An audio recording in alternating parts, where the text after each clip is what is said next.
మీ business ఏదైనా మీ ఊర్లో promotion చేయాలంటే అది సుమన్ టీవీతోనే సాధ్యం. ఇప్పుడే సంప్రదించండి. నమస్తే.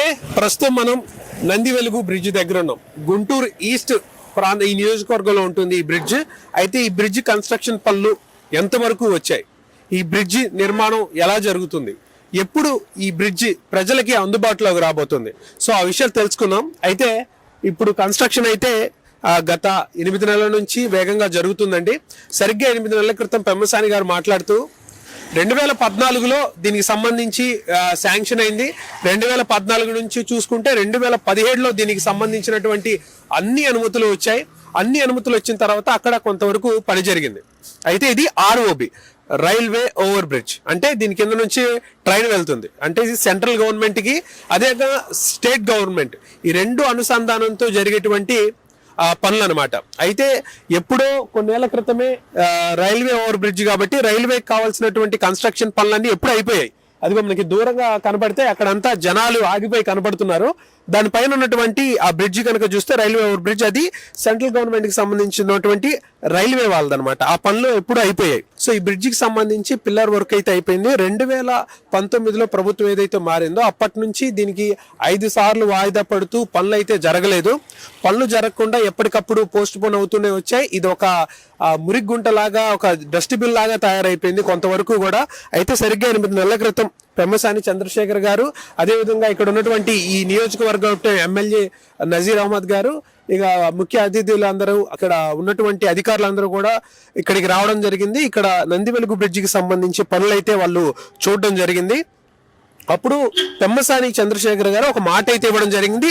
సరిగ్గా సంవత్సరం లోపు ఈ బ్రిడ్జికి సంబంధించి పనులన్నీ పూర్తి చేసి ప్రజలకి అందుబాటులో తెస్తామని చెప్పారు. ఒకసారి ఇటు చూస్తే ట్రైన్ వెళ్తుంది చూడండి. ప్రతి 10 నిమిషాలకి ఒక ట్రైన్ వెళ్తుందండి. 2 ట్రాకులు ఉన్నాయి అక్కడ. ఇది ప్రతి 10 నిమిషాలకి రైల్వే ట్రాక్ పడినప్పుడు ప్రజల అవస్థలు మామూలుగా ఉండవు. మనకి ఇక్కడ గుంటూరు నుంచి కనుక వస్తే ఇటు తెనాలి వెళ్లే రూట్ అండి ఇది. ఇటు ఎక్కువగా జనాలు వస్తూ ఉంటారు. రైల్వే ట్రాక్ పడినప్పటి నుంచి విపరీతంగా ఇక్కడ వాహనాలు అయితే రద్దీ పెరుగుతుంది. ఖచ్చితంగా ఇక్కడ బ్రిడ్జి కావాలని ఇక్కడ వాసులు, ఇక్కడ ఉన్నటువంటి ప్రాంత వాళ్ళు చాలా మంది అడుగుకోవడం జరిగింది. అయితే గుంటూరు నుంచి విజయవాడ వెళ్ళాలన్నా, తెనాలి వెళ్ళాలన్నా, అదేవిధంగా చిలకలూరుపేట వెళ్ళాలన్నా వెంటనే హైవే ఎక్కనొచ్చు అనమాట. ఇటు మనకి ఎడం వైపు వెళ్తే విజయవాడ హైవే అతి దగ్గరలో ఉంది. అదేవిధంగా స్ట్రైట్ గా వెళ్తే మనకి తెనాలి తొందరగా వెళ్ళిపోవచ్చు. అదేవిధంగా రైట్ సైడ్ చూసుకుంటే మనకి చిలకలూరుపేట హైవే నుంచి ఎక్కేసి త్వరగా రీచ్ అవ్వచ్చు. ఈ ట్రాఫిక్ సిటీలో నుంచి వెళ్ళే ఈ శ్రమ అంతా తగ్గిపోతుంది. సో అంత ఇంపార్టెంట్ ఈ నంది వెలుగు బ్రిడ్జికి ఉందండి. మనకి 2014లో శాంక్షన్ అయినప్పుడు ఒక అమౌంట్ అనుకున్నారండి. దాదాపు అప్పటి నుంచి ఒక 10 కోట్లలో బ్రిడ్జి నిర్మాణ వ్యయం పూర్తి అయిపోయేది. అప్పుడు 10 కోట్ల వ్యయం అయితే ఇప్పుడు దాదాపు 37 కోట్ల వ్యయం దాకా వచ్చింది. ఇది పూర్తిగా కేంద్ర సహాయ మంత్రి గుంటూరు ఎంపీ పెమ్మసాని చంద్రశేఖర్ గారి హయాంలో పూర్తిగా ఆయన సహకారంతో మొత్తం సేతు బంధు పథకం కింద సెంట్రల్ గవర్నమెంటే భరించే విధంగా 37 కోట్లు, అంటే అక్షరాలా చెప్పాలంటే 36,91,00,000 పూర్తిగా. సో ఇంకా పనులు కాస్త డిలే అవుతూ వస్తే రౌండ్ ఫిగర్ వేసుకున్న 37 కోట్లు. సో ఈ 37 కోట్లు వ్యయంతో నిర్మించబోతున్నటువంటి 850 మీటర్ల బ్రిడ్జ్ ఇది. ఇక్కడ స్థానికంగా ఉన్న వాళ్ళ మాటలు ఎలా ఉన్నాయి, దీని మీద వాళ్ళ అభిప్రాయం ఏంటి అనేది ఒకసారి అడుగుదాం. బాబా, ఏంటి పరిస్థితి నంది వెలుగు బ్రిడ్జికి సంబంధించి? ట్రాఫిక్ ఏదో పెరిగింది దొరికి కాడికి, కాస్త ఇబ్బంది పడుతుంది అంతే. ఇప్పుడు వాళ్ళు పని స్టార్ట్ చేశారు కదా, 4 నెలల క్రితం నుంచి రన్నింగ్ అవుతుంది బాగానే. ఇప్పుడు ఈ మధ్యకాలం వర్షాలు పడ్డప్పుడు ఏమైనా ఆగిందా పని ఆగట్లేదు. వర్క్ అయితే స్టార్ట్ చేస్తున్నారు సార్. జరుగుతున్నాము. గవర్నమెంట్ మారిన కాడి నుంచి పెమ్మసాని గారు నీట్ గానే చేస్తున్నారు, ఇబ్బంది లేదు. అంటే తొందరగానే అవుతుంది. మొన్నటి దాకా ఏమి లేదు. అటు స్టార్ట్ చేసుకున్నారు, ఇటు కూడా స్టార్ట్ చేశారు, అవుతుంది సార్. వర్షాలు పడ్డప్పుడు ఏమన్నా డిలే ఇబ్బంది ఏం లేదు. వర్షాలు పడినప్పుడు కన్నా ట్రాఫిక్ కొంచెం ఇబ్బందిగా ఉన్నా కానీ వర్క్ అయితే అవుతుంది. ప్రతి 5-10 నిమిషాలకి ట్రైన్లు వస్తూనే ఉన్నాయి. అవును సార్, బ్రిడ్జి ఎంత తొందరగా అయితేనే మాలాంటి వాళ్ళకి ఈజీ. సో ఇక్కడ ఈ ట్రాఫిక్ లో ఎంతసేపు వెయిట్ చేయాల్సి వస్తుంది ఎక్కువ? మామూలుగా గేట్ పడితేనే సార్, ఇది దానికి మనం ఏం చేయలేము. మినిమం అంటే మీకు కొన్ని ట్రైన్స్ కి 10 మినిట్స్, ఏదైనా ఇష్యూ అయితే ఒక 15 మినిట్స్. ఒక్కోసారి మల్టిపుల్ ట్రైన్స్ కూడా వస్తాయి కదా. రేర్ అండి, ఇటు రేర్. అయితే మొత్తానికి త్వరగా రావాలని కోరుకుంటున్నారు మీరు? అవును సార్, అందరూ బాగుండాలి కదా సార్, ప్రజలందరూ కంఫర్ట్ గా వెళ్ళాలి కదా డైలీ తిరిగే వాళ్ళు. ప్రస్తుతానికి వర్క్ జరుగుతున్నట్టుగా కనపడుతుందండి. మరి ఇప్పటి నుంచి అయినా ఒక సంవత్సరంన్నర బట్టి అనుకుంటున్నానండి నేను.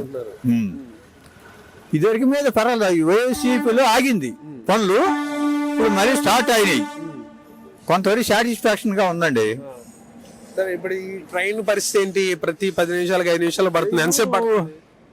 పక్క స్టేషన్లో ఉండక ముందరే ఇక్కడ గేట్ వేసేస్తారండి. ఆ ట్రైన్ రావడానికి ఒక 5 నిమిషాలు పడుతుంది. మళ్ళీ రెండో ట్రైన్ కూడా వస్తే మళ్ళీ ఇంకొక 5 నిమిషాలు పడుతుంది. లేకపోతే ఈ ట్రైన్ వెళ్ళగానే 1 నిమిషంలో ఓపెన్ చేస్తారండి. సో 2 ట్రైన్లు వచ్చినప్పుడు ఇబ్బంది. 2 ట్రైన్లు లేకపోతే లేట్ అవుతుందండి. సో ఈ తొందరలో అందుబాటులోకి రావాలని కోరుకుంటున్నారు అయితే?